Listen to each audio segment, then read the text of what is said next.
Comme on a vu dans la vidéo au sujet des 73 sectes dont seulement une sera sauvée, liée aux 72 faux anges déchus de la Kabbale, liés aux 72 démons de la Goétie, liés au placement 72 de la sourate les djinns, la ruse du diable est certes faible.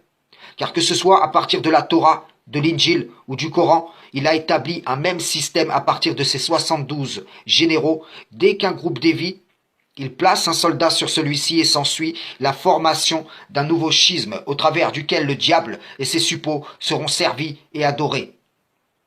N'étant pas divisé contre lui-même, il travaillera donc à établir une rivalité entre ces sectes qui ne desservira pas son dessein tant au temps court qu'au temps long, car je le répète, une même conjecture ayant égaré au passé peut être réceptionnée au présent et trouver sa finalité au futur. Rappelons-nous qu'il a un délai jusqu'à la résurrection et qu'il a déjà rendu vraie sa conjecture envers bien des générations. Celui qui analyse ces choses verra qu'à partir de chaque part de l'écriture, il a été forgé des systèmes de croyances dont la teinte, la couleur spirituelle en trahira l'origine.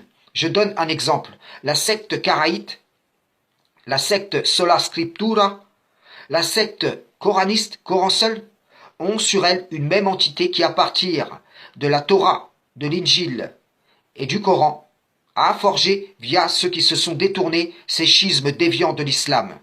La secte karaïte rejette Issa et Mohammed. La secte Sola Scriptura rejette le Coran.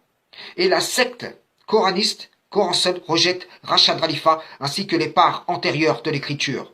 Là où je veux en venir, c'est que chaque secte forgée à partir du Coran a son équivalent dans les sectes forgées à partir de la Torah et l'Injil. Vous pouvez même voir des coranistes ayant une forme de respect envers la démarche des karaïtes. Et cela est un signe qu'ils ont au fond une même entité qui les domine. Après cette courte introduction, j'en viens au sujet de ce jour, qui est une croyance pouvant être étendue chez les gens du judaïsme, comme du chiisme ou encore du sunnisme, afin de donner un exemple réel de ce que j'avance ici. Nous allons voir que malgré l'opposition dogmatique entre ces sectes, le diable banni fait porter à celle-ci une croyance en un même mensonge. En effet, les uns disent le Mashiach viendra avec l'arche d'alliance et les autres le Mahdi viendra avec l'arche d'alliance. Via leurs traditions respectives est véhiculé ce que leur part d'écriture réfute. Sourate 2, verset 248. Et leur prophète leur dit, le signe de son investiture sera que le coffre va vous revenir, objet de quiétude, inspiré par votre Seigneur, et contenant les reliques de ce que laissèrent la famille de Moïse et la famille d'Aaron. Les anges le porteront. Voilà bien là un signe pour vous si vous êtes croyants. Ici, il s'agit simplement du rappel d'une prophétie de Samuel concernant la royauté de Saül, une prophétie déjà réalisée dans le passé.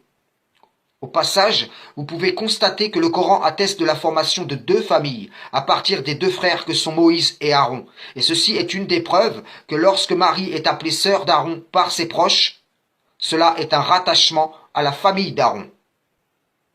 Voyons dans le livre de Samuel ce à quoi renvoie le Coran. Rappelons simplement au préalable que les Philistins s'étaient emparés de l'arche d'alliance, mais qu'en voyant les maux qui les atteignaient, ils décidèrent de la renvoyer. 1 Samuel 6, verset 12. Les vaches prirent directement le chemin de Beth-Shemesh. Elles suivirent toujours la même route en mugissant, et elles ne se détournèrent ni à droite ni à gauche. Les princes des Philistins allèrent derrière elles jusqu'à la frontière de Beth-Shemesh.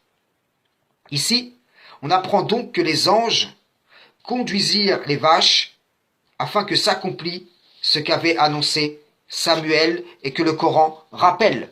Jérémie 3, verset 16. Lorsque vous aurez multiplié et fructifié dans le pays, en ces jours-là, dit l'Éternel, on ne parlera plus de l'arche d'alliance de l'Éternel. Elle ne viendra plus à la pensée. On ne se la rappellera plus. On ne s'apercevra plus de son absence. Et l'on n'en fera point une autre.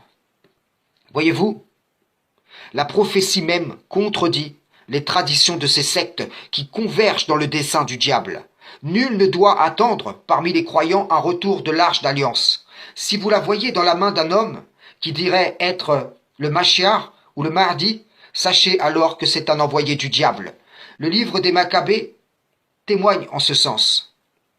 On lisait dans les mêmes écrits comment le prophète, sur un ordre reçu de Dieu, fit transporter avec lui le tabernacle et l'arche, et qu'il se rendit à la montagne que gravit Moïse, et d'où il contempla l'héritage de Dieu. Arrivé là, Jérémie trouva une habitation en forme d'antre, et il y déposa le tabernacle et l'arche, ainsi que l'autel des parfums, et en boucha l'entrée. Quelques-uns de ses compagnons, étant venus ensuite pour marquer le chemin par des signes, ils ne purent le trouver. Jérémie le sut et les blâma. Ce lieu, leur dit-il, doit rester caché, jusqu'à ce que Dieu ait rassemblé son peuple et lui ait fait miséricorde. Alors le Seigneur révélera ses objets sacrés.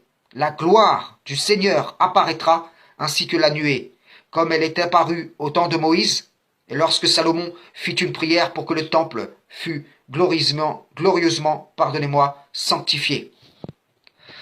Je reviendrai dans une vidéo ultérieure sur le rassemblement en question, car là aussi, il y a manipulation rabbinique et négation prophétique. Frères et sœurs en islam, salam, shalom.